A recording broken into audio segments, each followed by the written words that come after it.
does the SCO generally function as a cohesive bloc, do you think, or are the national rivalries just beneath the surface? What are your They thoughts? don't need, actually, yeah. It's a very good question. They don't need to function as a cohesive bloc because it's not their purpose, right? It's because you have, of course, Pakistan and India are rivals, right? Yeah. And even, you could say that in Central Asia, Iran and Kazakhstan are also rivals, and China and Russia don't see eye to eye on everything. But it doesn't matter. It doesn't matter here. Why? For two reasons. It is not like NATO. So they're not like coalescing together like NATO to invade a country like Iran. I'm coming up to the next question of the difference between that and the NATO. So let's postpone that one. Yes. Yeah, because that's another question I'm coming up with. Yes. But what Yes. they're seeking is economic and financial benefit. Yeah. And then we get it. Why? Because you mentioned earlier that Asia represents half of the world's population Yeah. and a quarter of the world's wealth. And you said a The quarter of the GDP. world's Yes. GDP. It's actually more. Why more? Because, when we say a quarter, we're using the nominal superficial value of the US dollar. If we use the real value of the US dollar, which is called PPP, purchasing power parity, Yes. Okay. it's a third. It's already a third plus of the world's GDP. But there's even more than that. In finance, and Trump and the White House are obsessed with the NASDAQ and the New York Stock Exchange, right? Yes. So in finance, how do we measure the value of assets? Bonds, stocks, shares, companies. How do we measure the value of a country today? We use something called discounting of future cash flows. What does it mean? Very simply, we look at the future growth. So the value today of a company, of a nation, is not based only on the value of the real estate or stocks and bonds today. It's based much more on the future growth generated. And here Asia is key. America is slowing down a little bit. Europe is slowing down a lot. So the future growth of the world economy will come from one region, Asia. Asia. That is why it's already more than a third of the world's GDP because of that future growth dynamics. And that's why policy planners in America, they focus on Asia. They're not stupid, right?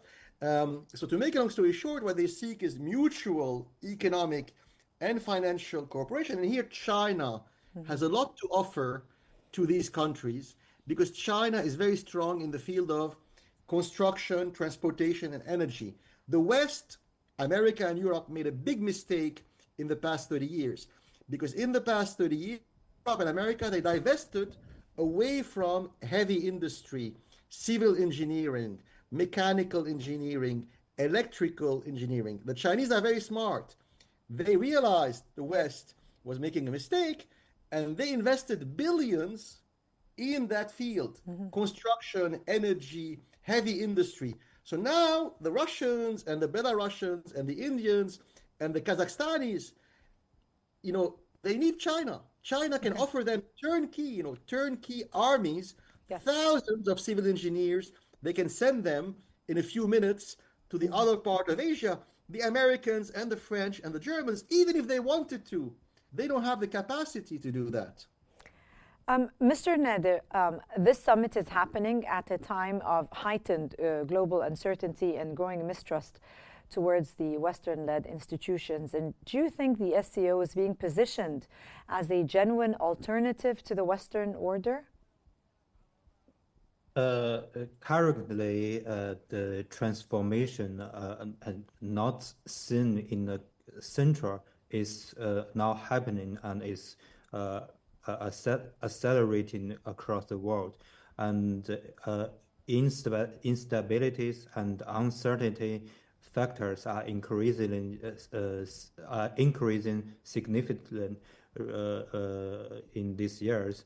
So that the Shanghai Cooperation Organization is shouldering the great responsibilities in maintaining regional peace and stability and promoting development and prosperity of all countries. But it is not targeted at any third party and is not targeted at the Western organizations. Okay, my next question, it will be to Mr. Meher, and then I'll come back to you, Mr. Nader, because I'd like to ask you the same question, both of you gentlemen. So, Mr. Meher, with the SCO now representing nearly half the world's population, do you see it becoming a real counterbalance to the Western alliances like the NATO or the G7 that you were just mentioning? So the NATO is declining rapidly for a simple reason.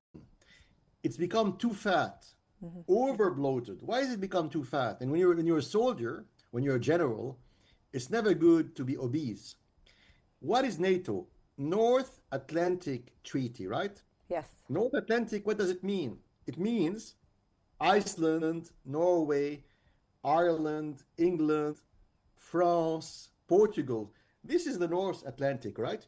And now they're saying, oh no, in reality, it's also Estonia and Poland and Lithuania and Moldova and Turkey.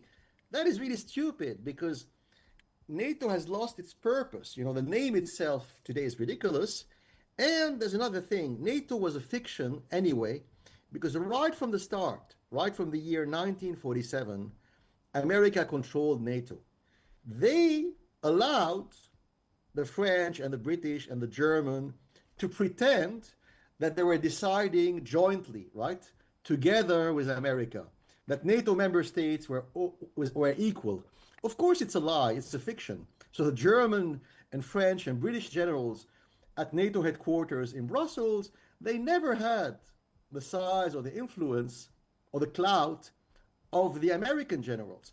But, you know, America pretended that they were equal, not to hurt the feelings of the Europeans. But with Trump, it's all over. So look at the way he has treated them in the past 9 months, very harshly. And so the masks have fallen off. Yep. And so now they have lost their purpose. Why have they lost their purpose? Because their own leader or master, America, doesn't care about them anymore. Back to your first question, because America is focusing now on the Asia-Pacific area, and they couldn't care less about the future security anymore of England or Holland or Denmark. So it's a lose-lose situation for Europe and NATO. SCO will never be a military club, and it's good.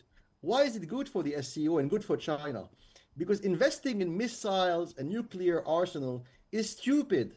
Because in this day and age, the war is a financial and industrial war. It's not won with missiles and rockets.